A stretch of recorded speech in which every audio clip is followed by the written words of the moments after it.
Have you ever wondered why the rate of autism among Black children is alarmingly high?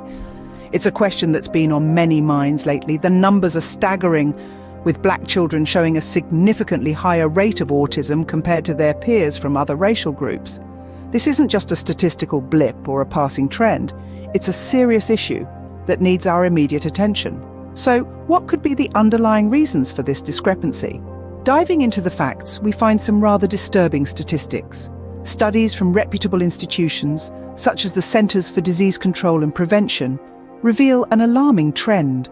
The prevalence of autism in Black children is significantly higher than in their counterparts from other racial backgrounds.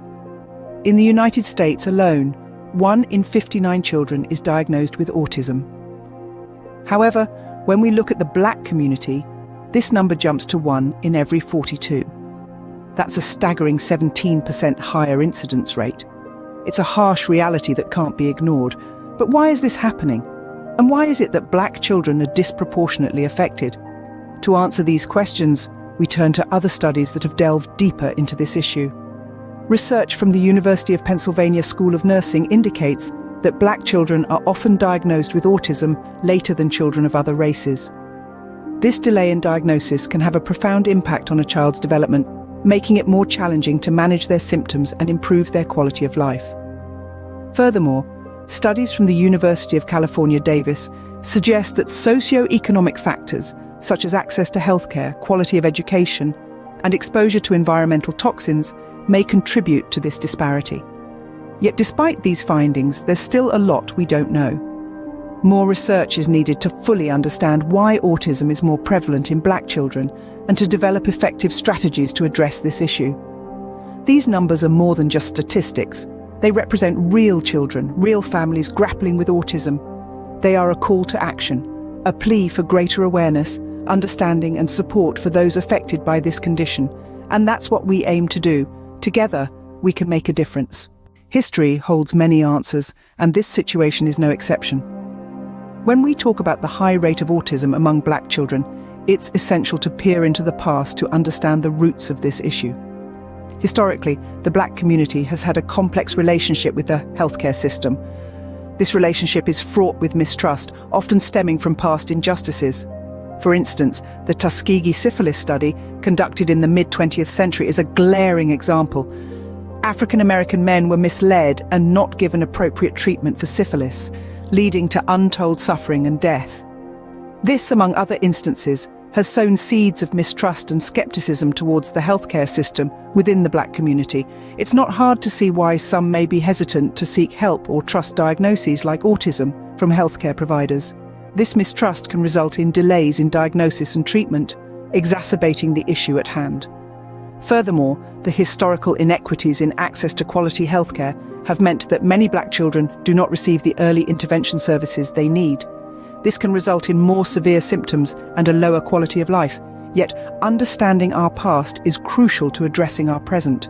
It allows us to acknowledge these injustices, learn from them, and strive for a future where every child, regardless of their race, can receive the care they deserve. There are many theories circulating about this issue, some more controversial than others. One common theory suggests that the high rate of autism among Black children is not accidental, but rather a result of systemic racial bias in healthcare and environmental exposures. Advocates of this theory argue that Black children have been disproportionately exposed to harmful environmental factors and have less access to early diagnosis and intervention services. They point to socio-economic disparities, healthcare inequities, and environmental racism as possible motives behind this disturbing trend. Another theory postulates that genetic factors play a role, with certain genetic traits being more common in Black populations, which in turn may increase susceptibility to autism. This theory, however, is highly debated and requires more research to substantiate. But theories are just that, theories. Now, let's turn to what we know for certain. Before we dive in further, we have a quick request. We're passionate about sharing valuable information with you, and we hope you're finding this content as fascinating as we do. If you're enjoying this video and want to show your support, don't forget to subscribe to our Vitality channel. This way you won't miss out on any future videos we post. In the face of myths and misconceptions, evidence-based information is our best defense. Let's dive into some of the common myths about autism and shed light on the truth. One common myth is that vaccines cause autism. This myth has been thoroughly debunked by scientific research. According to the Centers for Disease Control and Prevention, multiple studies have shown there is no link between receiving vaccines and developing autism. Another myth is that autism only affects children. While symptoms often appear in early childhood, autism is a lifelong condition that affects individuals into adulthood and beyond. It's not something children grow out of, but with appropriate support and understanding, they can lead fulfilling lives. There's also a misconception that all individuals with autism are alike. In reality, autism is a spectrum disorder, meaning it affects different people in different ways. Some individuals may have severe symptoms that affect their ability to communicate and interact, while others may have milder symptoms. Finally, let's address the myth that autism is a consequence of poor parenting. This is simply not true.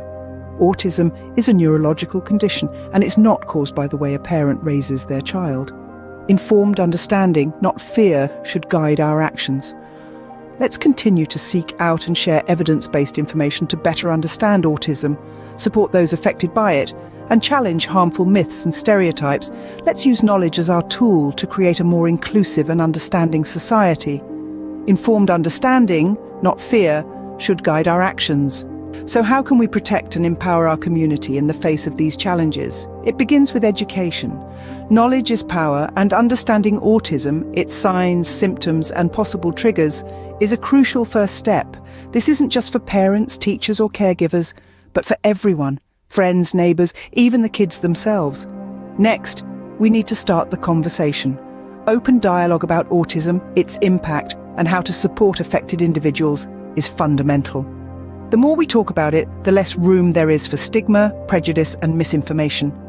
Additionally, we should foster support networks within the community. This could be anything from local support groups to online forums where experiences, advice, and resources can be shared. Remember, no one should have to navigate these waters alone. And finally, we must advocate for policies and services that support our children and their families. Together, we can make a difference. In conclusion, it's clear there's much work to do. We've unveiled the alarming rates of autism among Black children, delved into historical contexts, and explored various theories.